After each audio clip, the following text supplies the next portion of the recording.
Hey everyone, it's Stephanie here, your go-to ADU strategist, bringing you this week's national policy update. If you've been following the ADU movement or watching some of the podcasts and any housing laws that are shifting, this is the video for you. We're going to start off with California, which, as you guys know, is the center of the ADU revolution and where all the hype is. We've got SB 1211, which now allows you to add up to 8 detached ADUs on a multifamily lot. And that's huge for investors who want to scale density without having to do rezoning. SB 79 is another one, officially signed into law, and it upzones near transit, letting you build more units. And yes, ADUs can stack on top of that density. So that's a good one to follow, one that I'll be keeping an eye on. AB 2533 is another one, which touches on the amnesty ADU program, meaning older unpermitted structures prior to 2020 can now be legalized if they meet safety standards. So if you built an ADU before 2020 and you want to legalize it, you can do so. AB 1033 is another one that I've talked about in the podcast. As you guys know, this one allows you to sell off your ADU, condoize it, sell it off potentially if you wanted to, with cities that opt in. So right now, we haven't seen a whole bunch, but we've got a handful of them. San Diego being the most recent one, which is huge, right? Because San Diego is a huge market. But you have San Jose, and a couple other cities that I've mentioned in some of the podcast episodes. So that's one to keep an eye on because I think we'll see a lot of AB 1033 action next year. So that's that. We also saw the no owner occupancy rule statewide for any ADUs.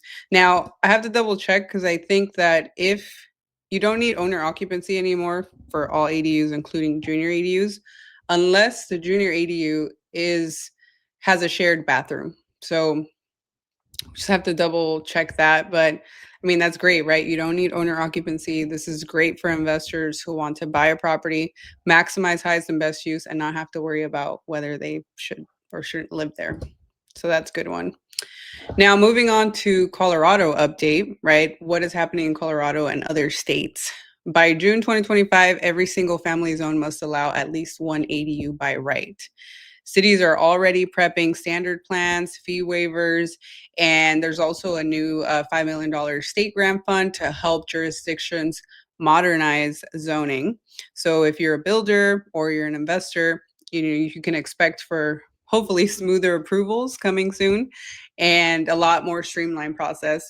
I know Colorado's been with the ADU movement for I'd say a couple of years now. I know someone who's already doing that, but as you guys can see, the trend, and the purpose of the video is to kind of show you guys that ADU climate that's happening nationwide.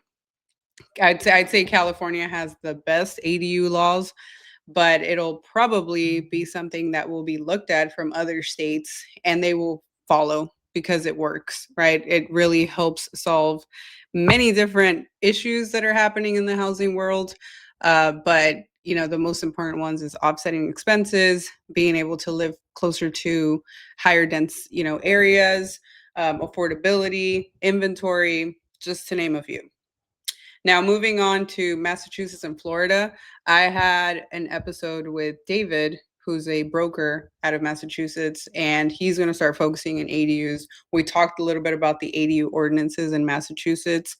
And then Florida now, which, as you guys know, I'm licensed to sell real estate in Florida. And so that's definitely a market that I'm keeping an eye on. And they're also passing laws around ADUs. The Affordable Homes Act is making ADUs also by right statewide in Massachusetts. And then Florida had HB 247 and SB 184, which now requires cities to allow ADUs in single family zones by the end of 2025. Now, one thing is the bills being passed, and then the second thing is like implementation and how easy is this actually going to be? In California, we have it easy. I mean, it's taken a long time to get to that point, and I wouldn't say it's easy, but we have not just the state ordinance and what the state law says, But if cities aren't complying with these rules, then we have HCD, right, which is an agency that we can report to and say, hey, these cities aren't following state law. So then they could get, on them to in order for them to actually get these projects through.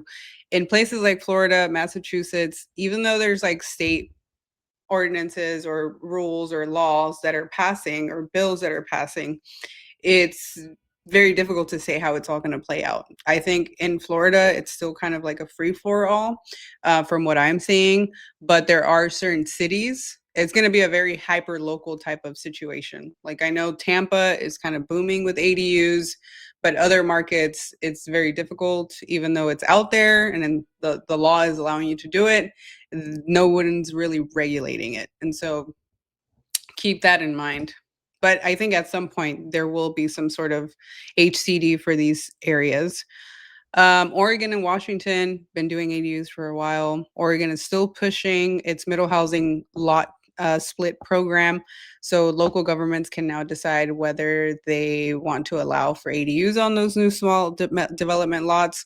So we're watching that closely. But as you guys know, Oregon and Washington are probably 2 and 3, California being number 1, Oregon, and then Washington. Those are probably the top 3 states that I'd keep an eye on when it comes to ADUs, because whatever they're doing is working, and I feel like other states are just going to follow.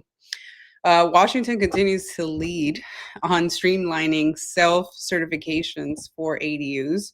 No owner occupancy, and in some places, many places, you can sell your ADU separately, which is big when it comes to financing and flexibility. So the bigger picture here is really to help you guys understand that across the US, it really comes down to allowing for more housing. No matter what the area is, I see a lot of parking restrictions being removed. Owner occupancy restrictions are also gone in many states, California being one of them recently, because we still needed owner occupancy just 2 years ago, and now we don't. Fees are being capped, or at least, being capped based on the square footage. Ministerial approvals, which means no public hearing, no, needing to check in with CEQA, and having a fight with them or any friction, which is great.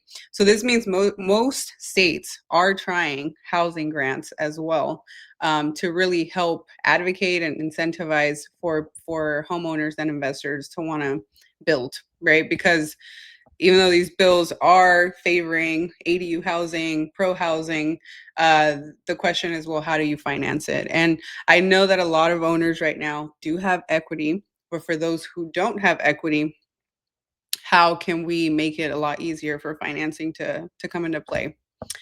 So if you're a homeowner, now's the time to kind of pull the trigger with ADUs, because as you guys can see, it's going to be a lot more expensive in the next couple of years. So you're going to see a spike in labor, and not considering inflation too, but cost of labor, cost of goods, and the fact that you're able to sell them off at some point, right? Especially in California, once you're able to sell them off, I mean, it's a different ball game, because now they're being financed differently, they're being appraised differently, therefore they're going to be made and built at a much higher cost because the demand will be there. If you're an investor, start scouting for, I would say, small multifamily lots, with the potential of SB 1211. Remember, that one gives you up to 8 detached units if there's 8 existing units. If there's a duplex, you can add another 2. If there's a fourplex, you can add up to 4. If there's a 6 unit, you can add up to 6. It's capped up to 8. So if you have a 20 unit, you could add up to 8. But it gets really exciting when you have different parcels and you can add 8 detached units on each parcel, right? So you could have a 60 unit, let's say they're in 3 different parcels, add 8 units per parcel. That's, do the math, like 20, 21 or something like that, ADUs. So that's one I'd keep an eye on. If you're a contractor, standardize your ADU plan sets and maybe partner up with lenders if you don't have that option. And if you're in the policy advocate world, which is what I do, right, is push your city to comply before the state funding.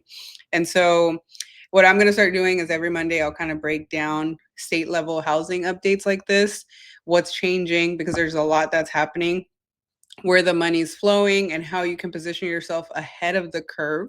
So make sure you guys subscribe, follow me on Instagram, because that's where I post a daily tips and tricks, things that are working, things that my team and I are actively doing.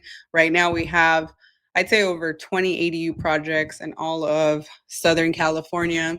My goal is to grow this business and this consulting strategy business nationwide, which is why I'm big on advocating in different states, not just in California. So if this sounds like something that you'd be interested in and you want to take advantage of these bills in different states that are favoring ADUs, you could schedule a call with me. I meet with my clients Mondays, Tuesdays, and Wednesdays. You can click the link below, which is my website, adugginvestments.org. Click down on what it is that you want to do. I don't just do ADU strategy consulting.